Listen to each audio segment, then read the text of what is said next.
Oke guys, welcome back to Lotolog ID dengan gue Fili Fidlarno di sini. Pada hari ini gue bakal ngelanjutin terkait dengan kupas tuntas untuk perseroan terbatas. Check this out.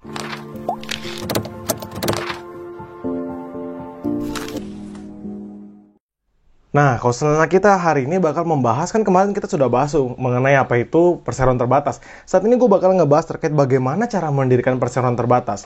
Penjelasan-penjelasan ini akan gue berikan bertahap agar nantinya kita tuh semakin, oh gini tuh cara membangun untuk perusahaan perseroan terbatas. Oke, gini tuh langkah-langkahnya, mekanisme seperti ini. Oh, ini yang perlu gue ketahui sebelum gue mulai masuk ke dunia seperti itu misalnya. Nah, jadi dalam Undang-Undang Nomor 40 Tahun 2007, ini maksudnya Undang-Undang PT, terdapat beberapa syarat pendirian PT secara formal. Nah, jadi gue mendapatkan seluruh informasi ini atas bantuan Leoni, dan juga gue mendapatkan informasi ini dari berbagai sumber. Jadi memang kita mengumpulkannya itu dari berbagai sumber ya. Nah, beberapa syarat tersebut diantaranya pertama itu didirikan oleh 2 orang atau lebih pemegang saham, atau 1 orang direktur dan 1 orang komisaris. Ini ada di pasal 7 ayat 1 Undang-Undang Perseroan Terbatas. Jadi nggak bisa lu bikin PT tapi lu sendirian, nggak bisa. Tapi bisa kok misalnya lu sama istri lu mau bikin PT, atau lu sama orang lain, sama kerabat lu pengen bikin PT. Siapapun bisa sebenarnya bikin perseroan terbatas. Yang penting paham apa yang harus dilakukan dan juga melewati seluruh syarat-syarat yang ditentukan. Nah, di pasal 71 itu ditulis tuh, perseroan didirikan oleh 2 orang atau lebih dengan akta notaris yang dibuat dalam bahasa Indonesia. Nah, jadi selanjutnya adalah memiliki akta notaris berbahasa Indonesia. Jadi kalau misalnya kalian mendirikan seperti ini, kan kalian harus bikin perjanjian tuh antara kedua belah pihak. Nah, itu nanti di perjanjiannya itu, baik itu mulai dari anggaran dasar dan sebagainya, kalian bakal ketemu sama notaris. Emang harus disahkan berdasarkan notaris. Jadi cari kalau kalian di Jakarta Selatan, ya notarisnya di daerah Jakarta Selatan. Kalian kalau di Tangerang, carinya di Tangerang. Kalau misalnya kalian ada di daerah-daerah misalnya di Semarang, ya notaris yang ada di Semarang. Cari yang ada masih di dalam cakupan zonanya mereka begitu ya. Itu lebih penting dibanding kita coba untuk bikin PT tapi kita sembarangan gitu, kita sembrono, kita nggak tahu cara gimana bikinnya. Kenapa gue bisa ngebantu ini? Karena gue juga pernah terlibat, setidaknya gue mengetahui loh cara bikinnya bagaimana begitu. Nah, terus habis itu masing-masing pendiri diwajibkan mengambil bagian dari saham kecuali ada peleburan saham. Maksudnya mengambil bagian itu apa? Jadi nanti kan PT kan ngeluarin saham. Saham itu kan kepemilikan, surat kepemilikan terhadap suatu perseroan tadi. Dan kita perlu untuk ambil bagian dari itu. Jadi kita keluarkan dana ataupun keluarkan barang yang memang dapat dinilai harganya untuk bisa ditukarkan yang berbentuk uang tadi. Jadi ditukarkan sama si sahamnya itu. Sehingga misalnya nih kita modal dasarnya 150 juta kayak gitu. Terus habis itu kita mau ngambil 50 juta untuk modal kita gitu, kita menyetorkan modal, kita masukin 50 juta, nanti keluar lembar saham yang senilai dengan uang kita, kayak gitu. Nah, terus habis itu kita lanjutkan lagi, memiliki modal dasar minimal 50 juta. Maksudnya apa? Jadi kalau misalnya kalian mau bangun, itu kalian punya modal dasar minimal 50 juta, harus punya 50 juta, itu modal dasarnya, yang ditempatkan di dalam perseroan terbatas. Yang paling sedikit 25% dari modal dasar tersebut telah ditempatkan dan disetor penuh pada saat pendirian. Itu ada di pasal 32 Undang-Undang Perseroan Terbatas. Nah, habis itu kita lanjutkan. Undang-undang yang mengatur kegiatan usaha tertentu dapat menentukan jumlah minimum modal perseroan yang lebih besar daripada ketentuan modal dasar sebagaimana dimaksud pada ayat 1. Jadi misalnya gue ngerasa, kalau kita pengen bikin perusahaan pertambangan nih kurang, kalau 50 juta doang untuk masukin sebagai modal dasarnya. Jadi memang harus dimasukkan lebih dari itu, misalnya 200, 250, 500 juta seperti itu. Nah, terus habis itu, perubahan besar yang modal dasar sebagaimana dimaksud pada ayat 1 ditetapkan dengan peraturan pemerintah.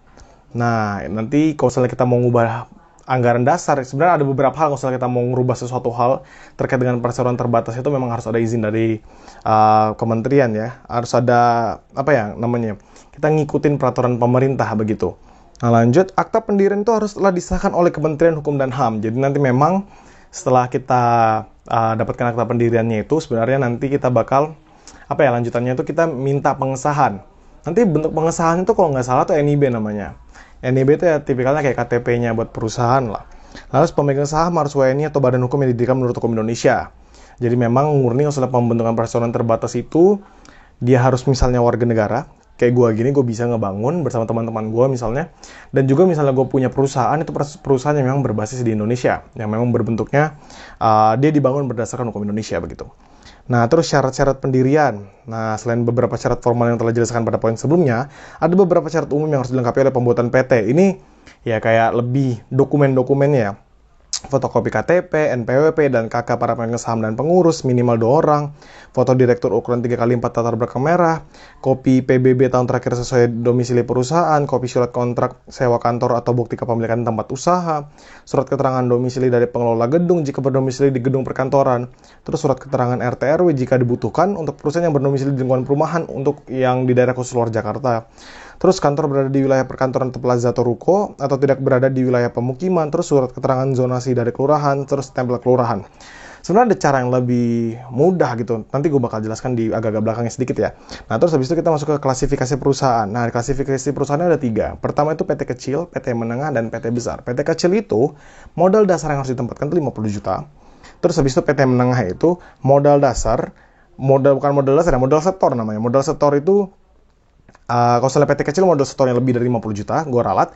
Kalau misalnya PT menengah tuh modal setornya lebih dari 500 juta. Kalau misalnya PT besar tuh modal setornya lebih dari 10 miliar begitu.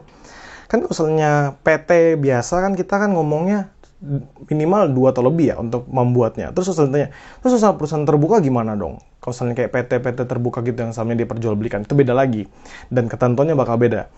Kalau misalnya mau tahu perbedaan sedikit aja dari jumlah pemegang sahamnya, kalau misalnya PT biasa itu 2 atau lebih, kalau misalnya dia sudah melantai di bursa itu, seingat gue ya minimal tuh 300 lebih pemegang saham. Nah, terus habis itu kita lanjut.